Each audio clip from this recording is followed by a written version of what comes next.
The hype is here! The hype is here! Get aboard the hype train because we are swiftly approaching Apple's next event. Yeah, we are just 12 days away from Apple's annual Worldwide Developers Conference, which takes place on June 6, 2022, and we even have a time for the keynote now, which will be at 1 a.m. Eastern Standard Time or 10 a.m. Pacific Time. So if you're hyped, hit the like button and get ready because I am going to walk you through what to expect for this event with new software features for iOS 16, iPadOS 16, macOS 13, and watchOS 9. And even talk about some potential hardware announcements that could have you screaming with joy at home, because if you're a true Apple fan, you probably already took off work for that day, and if you're still in school, well, come on, we all know you're faking being sick that day. I mean, didn't we all fake sick when we were younger to watch the latest Apple event?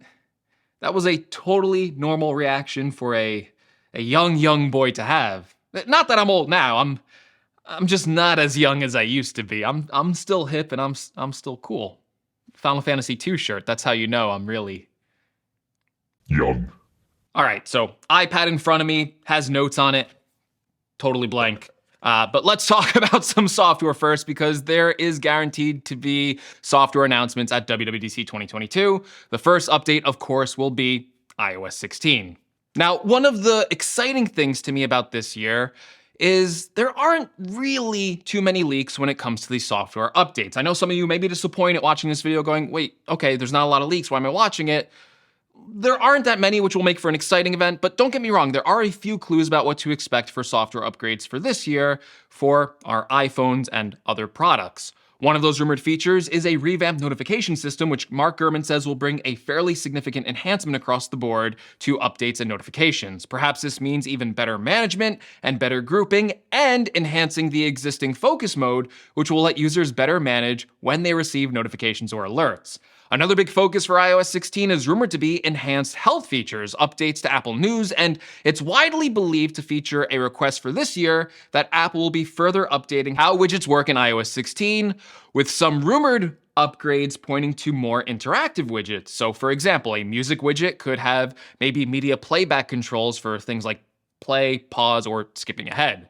Furthermore, iOS 16 will be getting ready to work with something I talked about in yesterday's video, Apple's future AR/VR mixed reality headset, and apparently iOS 16 will contain a lot of references to this software of a brand new operating system, which is called ROS or Reality OS. All right, as for what phones to expect, I just noticed this was wrong. All right, as for what phones to expect to run iOS 16, current rumors are saying that the compatibility list will go back to phones as old as the iPhone 7. So if you're hanging on to an iPhone older than that, it may be time to start looking for an upgrade this year. Okay, let's move on to iPadOS 16, which, let's be honest, even though the iPad has now its own name and kind of its own exclusive software features, most of the changes that are on iOS 16 are also going to make its way to iPadOS 16. However, I hit you with the however. See how suspenseful I am at this? iPadOS 16 is rumored to come with at least one big change that the iPhone won't have, and that will apparently be a revamped multitasking system. Again, it seems like Apple is constantly working on making multitasking better with iPadOS, and every couple of years there's a few changes made here that expand its capabilities even further. And this year could be big, with Apple rumored to be allowing windowed applications on iPadOS for the first time. These windowed apps, I think, would work similarly to how the floating Quick Notes app already works on iPadOS 15, and basically, we would be able to take any supported app and then condense it down into that smaller window. Right now, there's no concrete rumors of how many windowed apps you'll be able to have at any given time, but I really hope that if Apple is taking this step, that you'll be able to have more than one of these floating apps open at once, because as of right now, I think the biggest issue with iPadOS multitasking is just how limited it is with having multiple apps running at once. Furthermore, while not rumored specifically for iPadOS 16, this could be the year where we see Apple expand Pro applications over to the iPad, with multiple iPads now running on the M1 chip, the same exact chip that is found inside of the Mac. There's even rumors and patents of Apple extending this capability so far to create a hybrid device that would be able to run iPadOS and macOS at the same time. but it remains to be seen if this will actually show up in iPadOS 16, and right now, I don't know, I'm kind of doubting it. All right, let's move on to macOS 13, because, well, there isn't too much we know about macOS 13, other than the name of this operating system is widely rumored to be macOS Mammoth. But I assume that macOS 13 will carry over a couple of small improvements that will make it work better, particularly on existing M1 Macs and future Apple Silicon Macs. Last year, we got some pretty impressive features, including universal control, so I think we can expect even tighter integration between macOS and Apple's other devices, especially considering that it now runs on Apple Silicon. This might even mean more app updates to work with macOS, and I think apps like Fitness and Fitness Plus integration could be released for macOS this year. All right, finally, watchOS 9. Again, not too much to go on here, but Mark Gurman from Bloomberg believes that watchOS 9 and the Apple Watch Series 8 will be tightly integrated for new features that could possibly even mean a new low power mode that will give the Apple Watch multi-day battery life. This would work by expanding the apps and features that work in the low power mode state, but also reducing the more power-hungry features that currently drain the Apple Watch's battery. watchOS 9 is also rumored to come with new watch faces, older revamped watch faces, new sleep tracking features, and updates to health with AFib burden detection, new workouts, and women's health and medication tracking features. Overall, the software updates for most of Apple's products sound kind of small, but last year we got some pretty big changes that weren't rumored, so I think it's going to make for a very exciting and perhaps a very surprising event, which is what we all really love.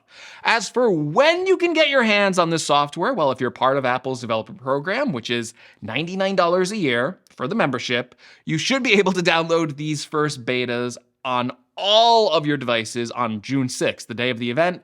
But if you don't want to pony up $99 and want a beta that is probably prone to way less bugs, the public beta will probably be released next month in July, where it will be free to download for everyone who wants it, if you're brave and a little bit foolish enough to put it on your main device. Don't worry, I'm not mocking you. I'm a fool too.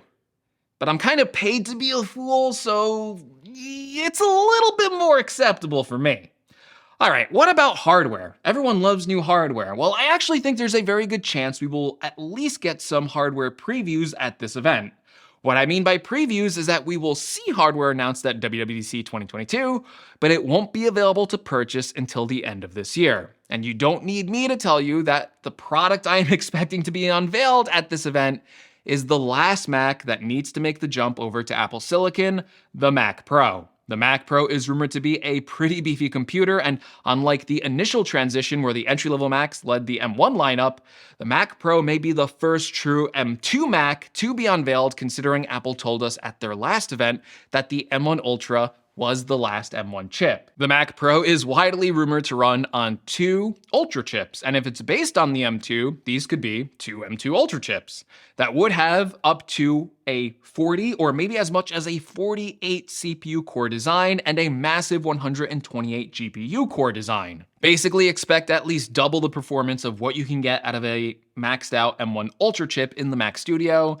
And it could possibly be even more powerful than that, which is kind of crazy. Other tidbits about the Mac Studio are unknown, whether it's going to be upgradable at all, how much max memory it will have, and so on and so on. So it's going to be exciting to see this product announced so we know how much Apple is leaning into the desktop tower experience. I also think the price of the Mac Pro will be quite high still, considering the M1 Ultra Mac Studio starts at $4,000, so I think we can expect a similar price to the Mac Pro as it is right now, so I would expect it to have a starting price of at least $6,000.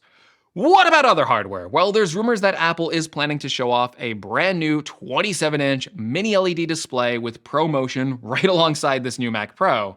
But apparently this product was delayed for production until the fall. However, if Apple is previewing the Mac Pro, there's still a chance we could see this display previewed right alongside of it and then be released later in the fall, and that's not crazy because that's the same exact thing they did with the 2019 Mac Pro and the Pro Display XDR, so it would make sense. Even if it's not coming out necessarily right now, why not announce it and show it off next to that shiny new Mac Pro? Okay, what about other Macs for this event? Well, I don't know if there will be other Macs, but the most likely Macs that could be shown off at this event are other M2 Macs, and those would be the entry-level M2 Macs like the M2 Mac Mini, M2 MacBook Air, and M2 MacBook Pro, as Mark Gurman from Bloomberg has basically reported that some of these M2 Macs are actually ready to be released on or around the June event.